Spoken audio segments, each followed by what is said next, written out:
Chicken মাঞ্চুরিয়ানের এই recipe একবার বাসায় তৈরি করলে ছোট থেকে বড় সবাই চেটেপুটে খেয়ে নেবে।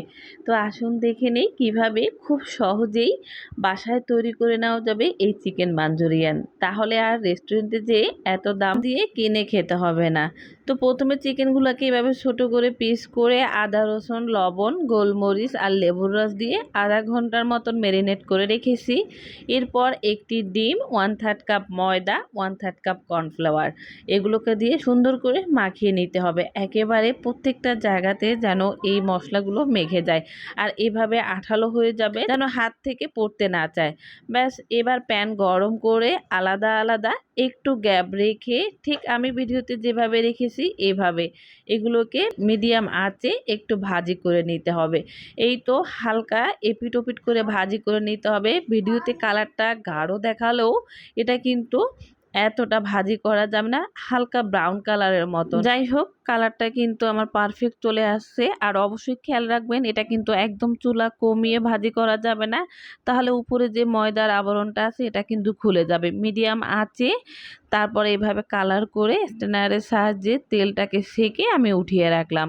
এবার অন্য একটি প্যানে তেল গরম করে এই যেমন ধরেন 1 থেকে 1.5 চামচের মতন রসুন কুচি আর আদা কুচি এগুলোকে হালকা 1 মিনিটের মতন ভাজি করে কিউব করা পেঁয়াজ ক্যাপসিকাম গাজর কুচি, এখানে অন্যান্য যে কোনো কালারের ক্যাপসিকাম দিতে পারবেন। যেহেতু আমার বাসায় সবুজ কালারটা ছিল তাই আমি শুধুমাত্র সবুজ কালারটা দিয়েছি। এবার গোলমরিচ ক্রাশ করা আর চিলি ফ্লেক্স এটাকে দিয়ে আমি আবারও কিছুক্ষণ নাড়াচাড়া করে তারপরে আমি লবণ দিয়েছি। যে কোনো খাবারে লবণটা আগে দিলে সিদ্ধ খুব তাড়াতাড়ি হয়ে যায়। আর যেহেতু আমার এখানে ক্যাপসিকাম আর গাজর খুব তাড়াতাড়ি সিদ্ধ হয়ে গেলে কালারটাও চলে যাবে এবং নরম হয়ে যাবে, তাই লবণটা একটু শেষে ব্যবহার করেছি। তারপরে দিয়েছি আমি এখানে চিকেন স্টক, এটা আমার বাসায় তৈরি ছিল। চিকেন স্টক না দিলে এখানে 1 চামচ সিরকা অথবা লেবুর রস দিলেও হবে। সব শেষে আমি দিয়েছি এখানে 1.5 টেবিল চামচের মতন চিনি। খেয়াল রাখবেন চিনিটা কিন্তু অবশ্যই এই রেসিপিতে দিতে হবে। এই চিনি দেওয়ার কারণে কিন্তু স্বাদটা অনেকটাই বাড়িয়ে দিবে। তো এবার আমি সব শেষে দিয়ে দিলাম এখানে oyster sauce soya sauce tomato ketchup. এখানে সবগুলো সস দিতে হবে তেমন কোনো কথা নেই, যেহেতু ম্যারিনেট করা আছে সয়া সস দিয়ে, শুধুমাত্র টমেটো কেচাপ দিলেও হবে।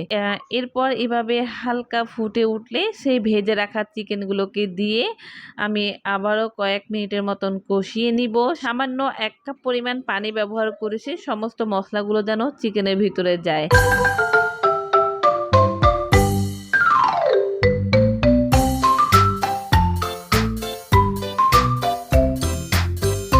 এবার হওয়ার আগে 2 টেবিল চামচ কর্নফ্লাওয়ার ঠান্ডা পানি দিয়ে গুলিয়ে তারপরে আবার 1-2 মিনিটের মতন নাড়াচাড়া করলেই গ্রেভিটা এরকম ঘনত্ব চলে আসবে আর একটা আঠালো ভাব চলে আসবে।